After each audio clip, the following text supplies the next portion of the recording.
आंसुओं ने लिखी इतनी कहानियां, आईना देखने का मुझे हौसला नहीं।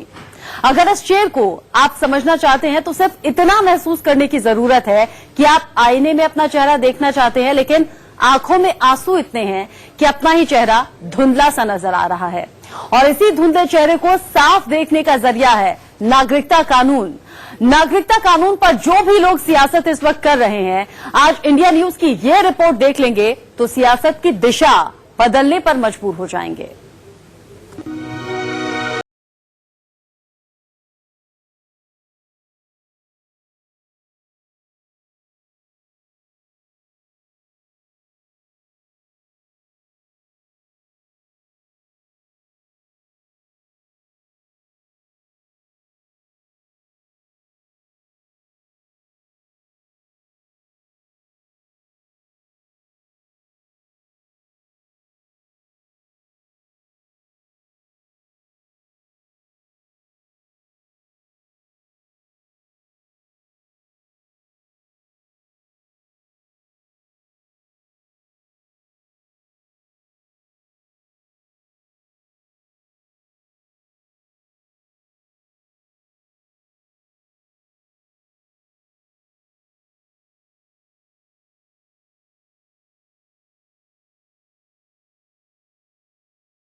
2011 में हमारा देश बदला।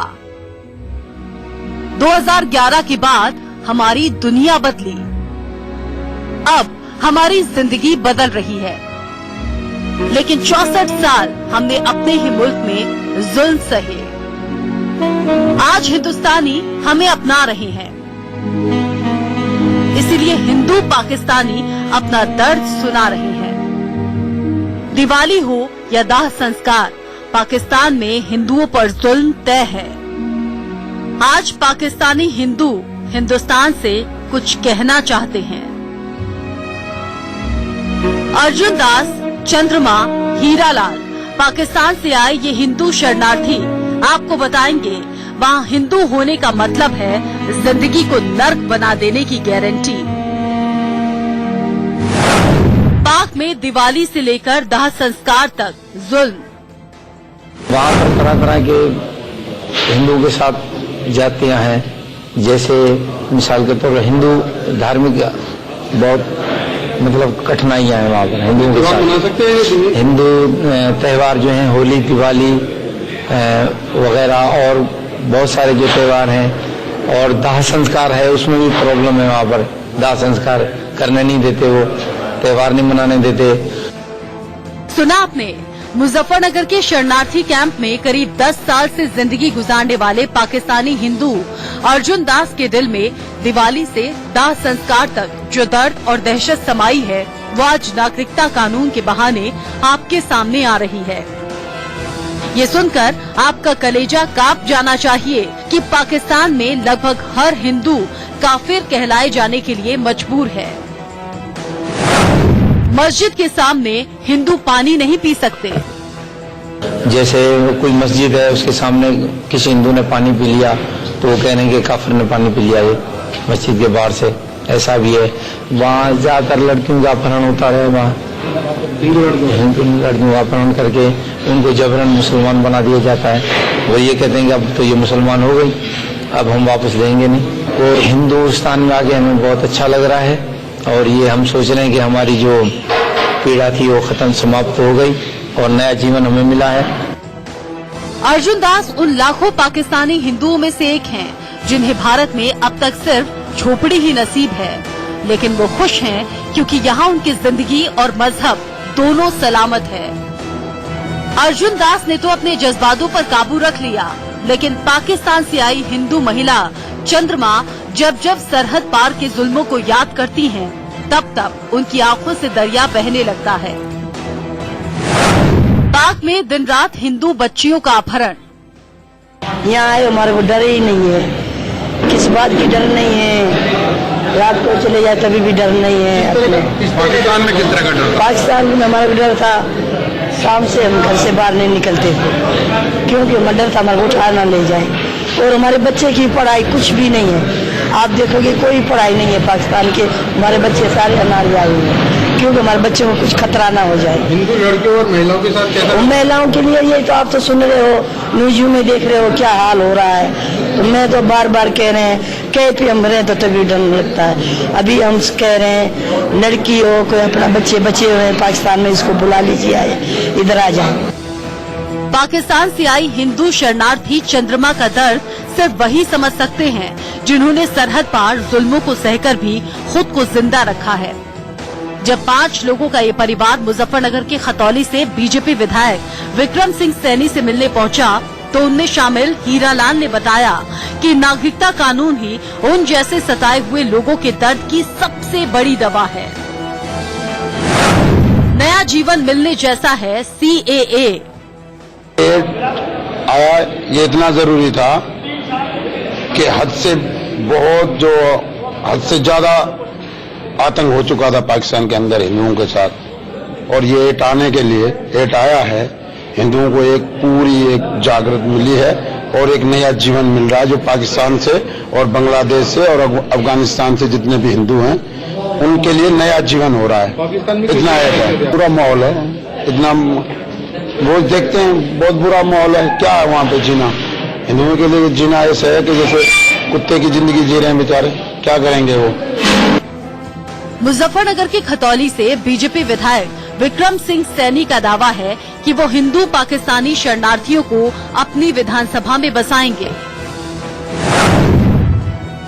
प्राथमिक स्तर पर जो संवाद किया गया उसमें ये निकल कर आया है कि उत्पीड़न के कारण ही ये सभी यहाँ पर आकर बसे हैं। अभी एक बार जब एक्ट अधिसूचित हो जाएगा और जब शासन इस पर पूरी प्रक्रियाओं के साथ हमसे रिपोर्ट मांगेगा तो हम उन प्रक्रियाओं के अनुरूप पुनः ये रिपोर्ट प्रेषित कर देंगे। सिटीजनशिप अमेंडमेंट एक्ट में हम नागरिकता दे ही रहे हैं, किसी की भी नागरिकता छीन नहीं रहे हैं। सियासत अगर सिर्फ वोट बैंक का नाम है तब तो कुछ कहना ही बेकार है, लेकिन अगर राजनीति नागरिकों के हितों के लिए होती है तो अगली बार नागरिकता कानून का विरोध करने से पहले उन लोगों के चेहरे और दर्द को जरूर याद कर लीजिएगा जिन्हें नर्क से बचाने के लिए ये कानून बनाया गया है। मुजफ्फरनगर से धर्मेंद्र कुमार के साथ ब्यूरो रिपोर्ट, इंडिया न्यूज। नागरिकता कानून की विडंबना जरा देखिए और समझिए भी, इस मुद्दे पर विरोध की सियासत खत्म हुई नहीं है, क्योंकि विरोध करने वालों ने उन लोगों का दर्द देखा ही नहीं है, महसूस ही नहीं किया, जिनकी आधी से ज्यादा जिंदगी सिर्फ इसलिए जुल्म सहते हुए बीती है क्योंकि वो गैर मुस्लिम हैं। नागरिकता कानून के विरोध को वोट बैंक की राजनीति करने वाले भले ही किसी और मजहब के हों, लेकिन है तो इंसान ही। इंसान है तो भला इंसानों का दर्द नजर क्यों नहीं आता?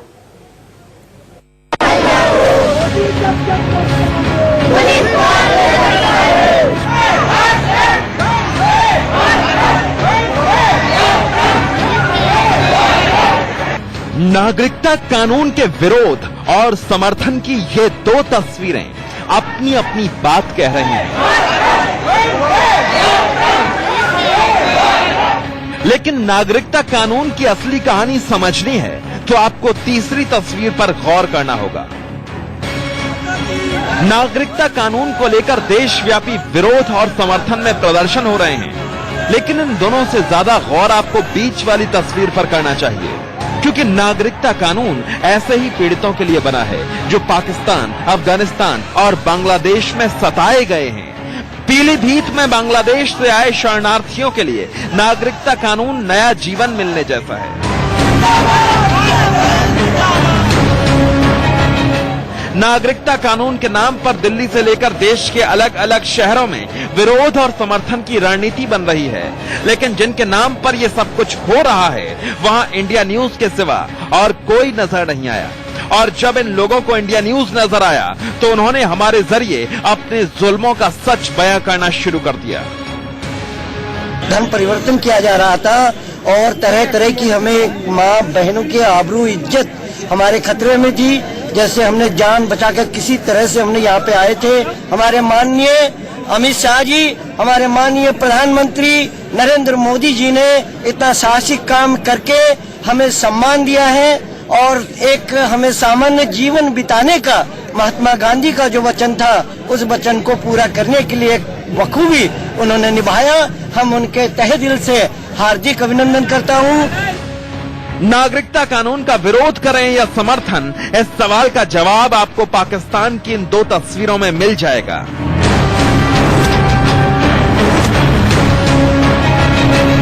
जनवरी को पाकिस्तान के पंजाब प्रांत में ननकाना साहिब गुरुद्वारे पर मुस्लिम कट्टरपंथियों ने पथराव किया, सिखों की धार्मिक भावनाओं को भड़काया, उनमें दहशत फैलाई और ये सब तब हुआ जब सिख बेटी का अपहरण करके जबरन धर्म परिवर्तन करा लिया गया। पंजाब समेत दुनिया भर के सिख इस सदमे से उबर पाते कि 5 जनवरी को पाकिस्तान के खैबर पख्तूनख्वा से बुरी खबर आई। पाकिस्तानी पत्रकार हरमीत सिंह के भाई रविंदर सिंह की कुछ मुस्लिम युवकों ने हत्या कर दी। पाकिस्तान में जीवन गुजारने वाले सिख बताते हैं कि सब उनकी तकदीर में जबरन लिख दिया गया है।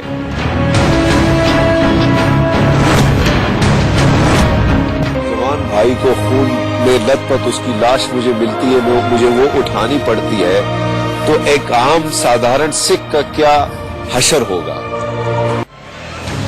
हरमीत सिंह ने जो सच बताया, उस दर्द को कुछ और परतों के जरिए समझने के लिए एक बार फिर यूपी के पीलीभीत चलिए, जहां बांग्लादेशी हिंदू इंतजार कर रहे हैं कि उन्हें CAA के तहत नागरिकता मिले, क्योंकि वो जानते हैं कि नागरिकता मिलने के बाद भारत में बेखौफ होकर जी सकेंगे, जो अपने देश में उन्हें कभी नसीब नहीं हुआ। देश आजाद होने के बाद हम लोग लगभग 1949 के बाद 1962 तक हम लोग इंडिया में आए हैं, लेकिन कांग्रेस सरकार ने आज तक हमें नागरिकता नहीं दिया। हम लोगों के साथ छलावा किया गया, लेकिन मोदी शाह जी ने, अमित शाह जी ने, भारतीय जनता पार्टी ने जो काम हम लोगों बंगाली लोगों के लिए किया है, तो आज तक किसी सरकार ने किया नहीं है। तो हम लोग सभी लोग मोदी जी, अमित शाह जी के लिए पूरा समर्थन कर रहे हैं और उनका बहुत बहुत धन्यवाद दे रहे हैं उनके लिए। नागरिकता कानून की बारीकियां इतनी भी मुश्किल नहीं हैं कि उन पर इतना शोर मचाया जाए। पाकिस्तान, बांग्लादेश और अफगानिस्तान से आए गैर मुस्लिमों का दर्द सिर्फ देखते और सुनते रहिए, आपको समझ में आ जाएगा कि अगर हम इंसान हैं और पीड़ितों का दर्द समझते हैं, तो नागरिकता कानून का विरोध करने की और कोई वजह हमारे पास है ही नहीं। पीलीभीत से वैभव शर्मा के साथ ब्यूरो रिपोर्ट, इंडिया न्यूज। ये रिपोर्ट देखकर आप समझ गए होंगे कि असल में हकीकत है क्या, लेकिन अगर अभी भी नागरिकता कानून के नाम पर विरोध करने वालों को सच्चाई का एहसास नहीं हुआ, तो आपको ये जरूर जानना चाहिए, देखना चाहिए कि जब शरणार्थियों पर सियासत का सामना सच से होता है, तो फिर किस तरीके की तस्वीरें सामने आती हैं। आपको एक एक करके समझा देते हैं कि किस तरीके से सियासत हो रही है। CAA को लेकर सियासत पहली ये है कि मुस्लिमों से नागरिकता छीनने का दुष्प्रचार लोगों में फैलाया जा रहा है, जबकि इसमें सच ये है कि ये गैर मुस्लिमों को नागरिकता देने का कानून है, किसी से नागरिकता छीनने का नहीं। इस पर अब सियासत नंबर 2 क्या है वो समझिए। इसे मुस्लिम विरोधी बिल बताकर लोगों को बहकाया जा रहा है, फुसलाया जा रहा है, जबकि सच ये है कि ये पड़ोसी देशों में पीड़ित जो गैर मुस्लिम है, उनको बचाने वाला कानून है, उन्हें प्रोटेक्शन देने वाला कानून है। साथ ही साथ सियासत ये भी है कि हिंदू मुस्लिम के नाम पर देश के नागरिकों को गुमराह किया जा रहा है, हिंदू मुस्लिम के नाम पर बहकाने की कोशिश है, जबकि सच ये है कि नागरिकता कानून सताएगर गैर मुस्लिमों को शरण देने का कानून है। इसमें किसी भी तरह से हिंदू मुस्लिम बटता नहीं है। साथ ही साथ सियासत ये भी कि CAA को, नागरिकता कानून को देश तोड़ने वाला कहा जा रहा है, इससे देशता की एकता को खतरा है, जबकि सच ये है कि नागरिकता के पात्र जो लोग हैं वो कई साल से भारत के शरणार्थी हैं। इससे देश आखिर कैसे टूटेगा? कई साल से रह रहे हैं तो उन्हें नागरिकता यहाँ की दी जाएगी।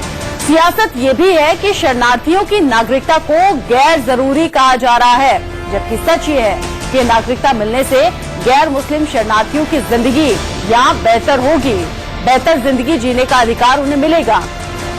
इसके अलावा विरोध करने वाले सियासत ये भी कर रहे हैं कि पाकिस्तान और बांग्लादेश में जो सताए गए गैर मुस्लिम हैं, उन पर पूरी तरीके से चुप्पी साधे हुए हैं, उनको लेकर कोई जुबान खुलती नहीं। जबकि सच ये है कि पाकिस्तान और बांग्लादेश में जो भी गैर मुस्लिम हैं उन पर बेइंतहा जुल्म किए जाते रहे हैं और जुल्म किए जा रहे हैं। इसके अलावा CAA पर सियासत करने वाले पाकिस्तान और बांग्लादेश में जबरन जो धर्म परिवर्तन की घटनाएं सामने आती हैं, हत्याएं होती हैं, उन पर पूरी तरीके से खामोश हैं। जबकि सच ये है कि पाकिस्तान और बांग्लादेश में रोजाना करीब 20 लोगों का जबरन धर्म परिवर्तन करवाने का दावा सामने आ रहा है। ऐसा कहा जाता है करीब 20 लोगों का जबरन धर्म परिवर्तन रोजाना होता है। इसके अलावा जो विरोधी दल हैं वो राजनीति सिर्फ इस पर कर रहे हैं, पाक बांग्लादेश में हिंदू और सिखों का जो नर्क जैसा जीवन है उस पर कोई कुछ बोलता नहीं, चुप्पी साधे हुए है। जबकि इस पर सच ये है कि वहां से जान बचाकर आए शरणार्थी अपने देश वापस जाना ही नहीं चाहते। उन्हें हिंदुस्तान में बेहतर माहौल दिखता है, खुद को सुरक्षित वो महसूस करते हैं। जबकि इस पर सच ये है कि वहां से जान बचाकर आए शरणार्थी अपने देश वापस जाना ही नहीं चाहते। उन्हें हिंदुस्तान में बेहतर माहौल दिखता है, खुद को सुरक्षित वो महसूस करते हैं।